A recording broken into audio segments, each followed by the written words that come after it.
Final dos anos 70. O Brasil era um país em transformação. A economia ainda dependia fortemente do campo, enquanto as cidades cresciam em ritmo acelerado. Estradas longas, muitas vezes mal conservadas, ligavam regiões inteiras que precisavam escoar produção, transportar pessoas e manter o país em movimento. Nesse cenário, carro não era status, era uma ferramenta, e ferramentas precisavam funcionar todos os dias, sem exceção. A indústria nacional, protegida por barreiras à importação, tinha a responsabilidade de entregar soluções reais para problemas reais. Não havia espaço para exageros tecnológicos, nem para fragilidade mecânica. Foi exatamente nesse contexto que a Ford enxergou uma oportunidade clara: criar uma picape maior, mais forte e mais preparada do que tudo que já existia no mercado brasileiro. Para entender a F1000, a gente precisa voltar para aquele Brasil, um país que ainda tinha um pé na roça, mas que se industrializava rápido demais. A grana vinha do campo, e para transportar tudo isso era preciso um veículo que fosse sinônimo de força bruta e confiança. A Ford já tinha a F100, que era valente, mas o mercado queria mais. A resposta veio com um zero a mais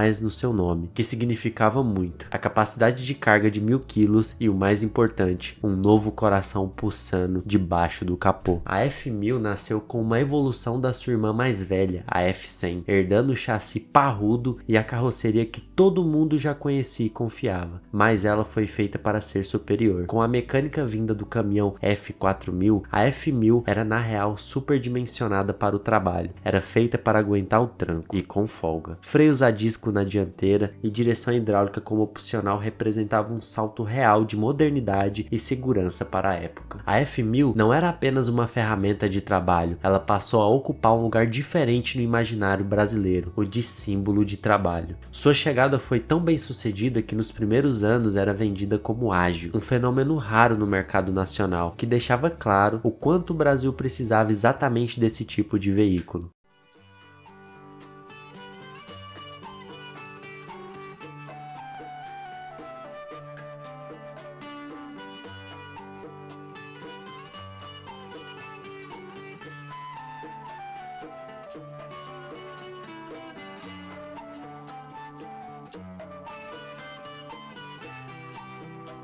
Uma viagem tanto, hein, companheiro? Se o chassi era o esqueleto, o motor era a alma da F1000, e foi justamente aí que ela construiu boa parte da sua reputação. No início, o grande protagonista foi o MWM D229-4 a diesel, um 4 cilindros de 3.9 litros entregando 86 cavalos de potência. Números modestos no papel, mas acompanhados de uma personalidade marcante. O som metálico, seco e inconfundível virou assinatura. Para muitos não era ruído, era música. Em comparação aos antigos motores V8 a gasolina, o MWM a diesel consumia cerca de 40% a menos de combustível, um diferencial decisivo em uma época marcada por combustível caro e uma economia apertada. Mas a F1000 não viveu apenas de diesel. Para quem não precisava de um trator disfarçado de picape ou buscava uma condução mais suave no dia a dia, a Ford tinha outras cartas na manga. Em 1985 surgiu a F1000A, equipada com um motor 3.6 de 6 cilindros movido a álcool, oferecendo funcionamento mais refinado e comportamento mais urbano. Já nos anos 90, a linha ganhou um dos seus conjuntos mecânicos mais lembrados, o motor 4.9i a gasolina. Também um 6 cilindros em linha, agora com injeção eletrônica, entregando 148 cavalos de potência. Esse motor deu nova vida à F1000, deixando ela mais ágil, silenciosa e confortável em estrada, provando que a força bruta também podia caminhar lado a lado com desempenho e suavidade. Essa variedade de motores permitiu que a F1000 se adaptasse a diferentes usos, perfis e orçamentos, um dos fatores que ajudaram a consolidar seu domínio de norte a sul do país.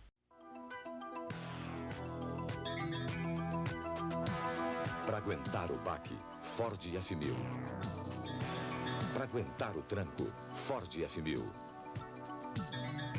Para encarar a subida, Ford F1000. Para atravessar o charco, Ford F1000. Para viver a vida, Ford F1000. Trabalho ou lazer não importa. Ford F1000. Pensou picape, pensou Ford.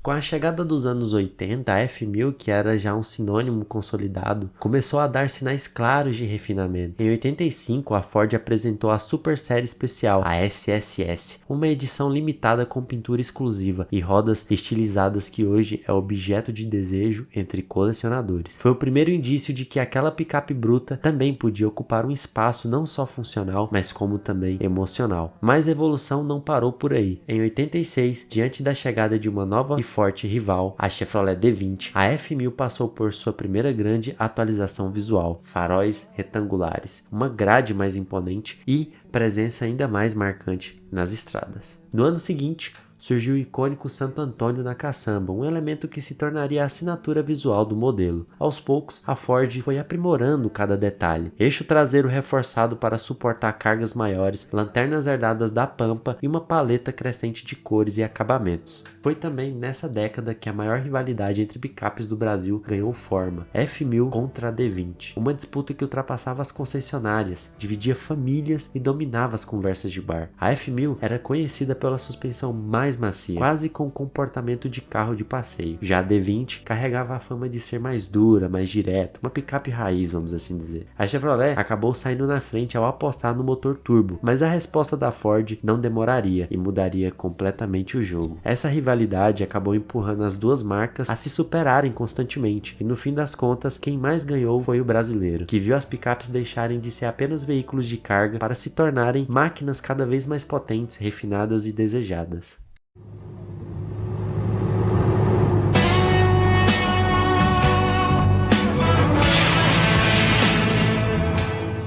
Se os anos 80 consolidaram a lenda, os anos 90 botaram fogo nela. Em 91, a Ford deu checkmate. A resposta para a concorrência foi a ignorância pura. O turbo. A F1000 Turbo foi a primeira picape nacional a sair de fábrica com o motor diesel turbinado. O motor MWM, agora com a ajuda da turbina, pulou para 119 cavalos. Foi um ganho absurdo de potência e principalmente de torque, que transformou a picape num monstro. E a modernidade não parou no motor. Em 92, a F1000 passou pela sua maior mudança visual, com linhas mais arredondadas e uma frente imponente de 4 faróis, inspirada na sua prima americana. Por dentro, ela estava cada vez mais parecida com um carro de luxo, com um câmbio de 5 marchas, freios ABS na traseira, ar-condicionado e trio elétrico. Em 94 chegaram as versões 4x4 e a tão esperada cabine estendida, a Super Cab. A F1000 não era mais uma picape de fazendeiro, acabou virando a picape da família, do aventureiro e do jovem que queria desfilar pela cidade. A versatilidade dela abriu espaço para um fenômeno tipicamente brasileiro, as transformadoras. Empresas como a Tropical, Sul-Americana e a Enger Auto exageraram no chassi robusto da picape a partir de uma tela em branco. A partir dali, criaram novos veículos únicos, que iam muito além da proposta original da F1000. Surgiram então versões de cabine dupla capazes de levar a família inteira com um nível de conforto comparável ao de um sedã de luxo da época. Mas a criatividade não parou por aí. A F1000 também deu origem a SUVs gigantes, como as famosas Third Lane e a Brasil Van. Bancos de couro, geladeira, teto solar e acabamentos sofisticados transformavam a picape em um verdadeiro símbolo de ostentação sobre rodas. Essas versões customizadas representavam o ápice do status nos anos 80 e 90. Eram veículos que chamavam a atenção por onde passavam e provavam de forma definitiva que a força bruta da F1000 também sabia caminhar lado a lado com o luxo. Mas nem toda lenda é perfeita, né? A F1000 também tinha seu calcanhar de Aquiles. O problema mais famoso que virou folclore entre os donos e mecânicos era a temida trinca no chassi. Por causa da sua força e do uso pesado em estradas ruins, algumas unidades, principalmente as mais antigas, podiam apresentar fissuras no chassi. A própria Ford fez reparos e os donos criaram soluções, como soldar as chapas de reforço, um procedimento que virou um padrão. Longe de manchar sua imagem, o jeito como o mercado lidou com isso só reforçou a fama da F1000. Uma picape que, mesmo quando falhava, era tão forte que podia ser consertada para voltar ativa, mais parruda do que antes. Mas, como tudo na vida, essa era também precisava chegar ao fim. Em 98, a produção da F1000 no Brasil foi oficialmente encerrada, colocando um ponto final em um ciclo de quase 2 décadas de domínio absoluto. Para marcar a despedida, a Ford preparou uma última homenagem, a série especial Lightning, equipada com um motor 4.9i a gasolina de 148 cavalos, para-choques pintados na cor de carroceria e rodas de alumínio exclusivo. Foi o último suspiro de uma lenda. Em seu lugar, chegou a F250, maior, mais moderna e alinhada a uma nova realidade de mercado, mas com uma proposta diferente. O fim da F1000 simbolizou mais do que uma troca de modelo, representou um encerramento de uma era em que picapes eram projetadas com mecânica simples, foco absoluto na sua durabilidade e uma força que parecia não ter limites. Uma época em que o trabalho vinha antes do luxo e a confiança na máquina era total.